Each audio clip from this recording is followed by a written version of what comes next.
Hey, Miss Barber here with the beginning of lesson 5.3 in Algebra 2. We're going to start by factoring out the GCF, which is the greatest common factor. So for the warm-up, I want you to distribute the following expression. So hopefully you see those parentheses and you recognize, okay, well, to distribute, I'm going to multiply. So I'm going to do 5x squared times 4x to the fourth. Multiply the numbers, you get 20.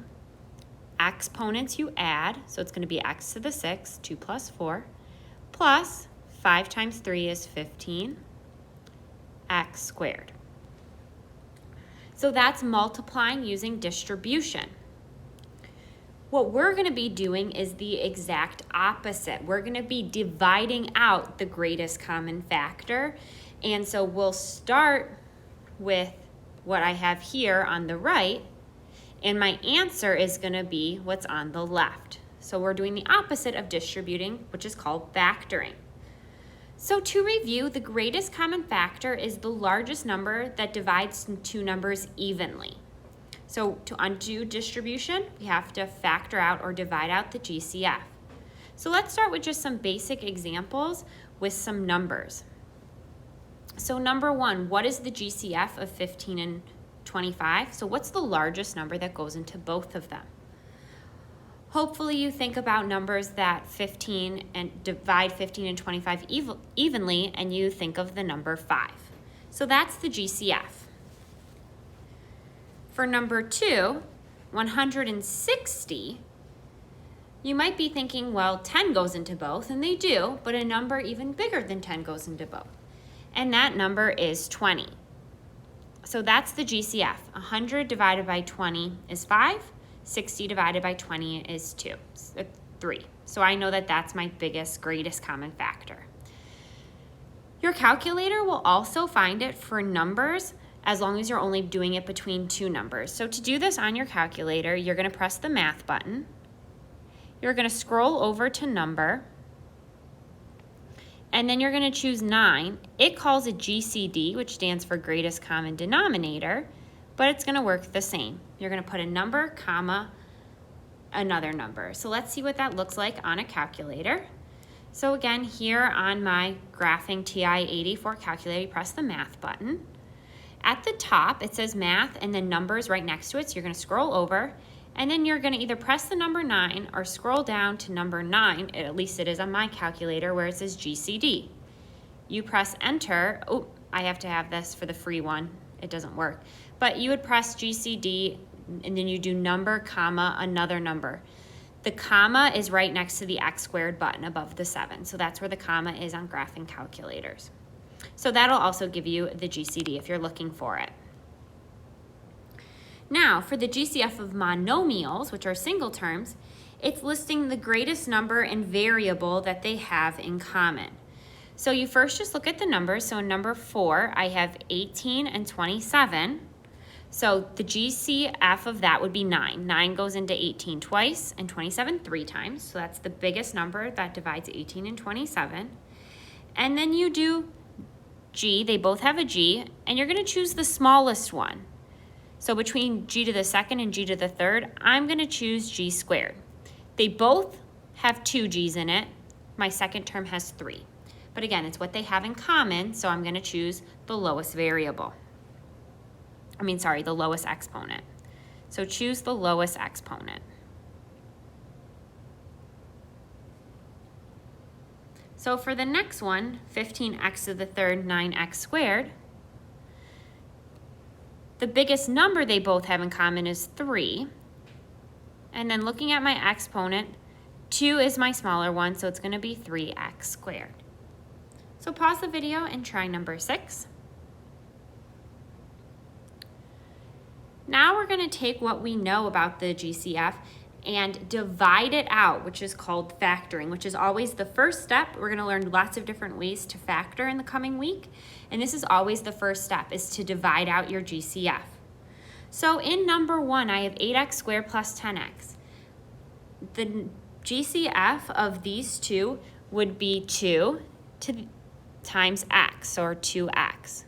So they both are divisible by 2 and x. So I'm going to divide both by 2x. 2x is going to go out in front, Then I'm going to do parentheses, and then I'm going to divide. 8x squared divided by 2x. Well, 8 divided by 2 is 4. And then x squared divided by x. Remember, you subtract your exponents. This is like x to the first. So I'm going to get 4x.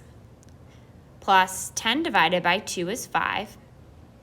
And then the x's will cancel. So I'm left with 2x times 4x plus 5. So I just undid distribution. Again, if you were to go back and re-multiply this through, you should get 8x squared plus 10x. So let's try a few more. Number 2, I have 12y minus 16. Their GCF is 4. They don't share any variables in common, so the only thing I can divide out is 4. 4 goes out in front, and then in my parentheses, I'm going to divide. 12y divided by 4 is 3y. 16 divided by 4 is 4, so minus 4. And then that's just your final answer. Number 3, I'm starting with the negative 15d to the 5th plus 45d to the 3rd. Well, 15 goes into both 15 and 45.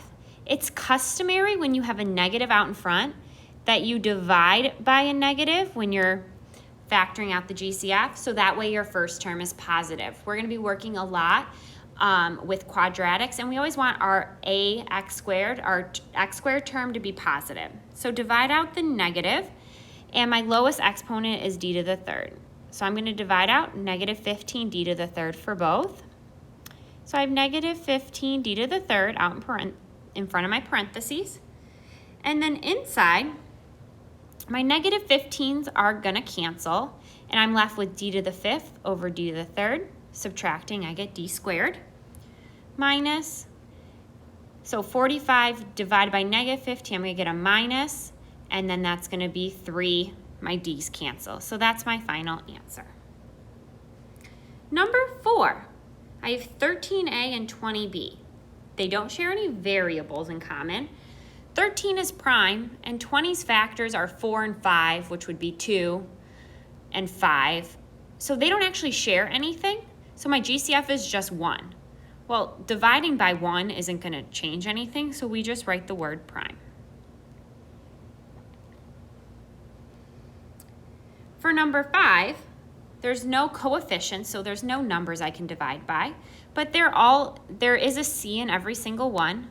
My smallest exponent would be here at the very end, c to the 1st, so I can divide everything by c. So a c is going to go out in front. C to the 3rd divided by c is c squared, subtracting 3 minus 1, plus c2, c over to the 2nd divided by c would just be c. And then c divided by c would be 1. So it's going to be minus 1.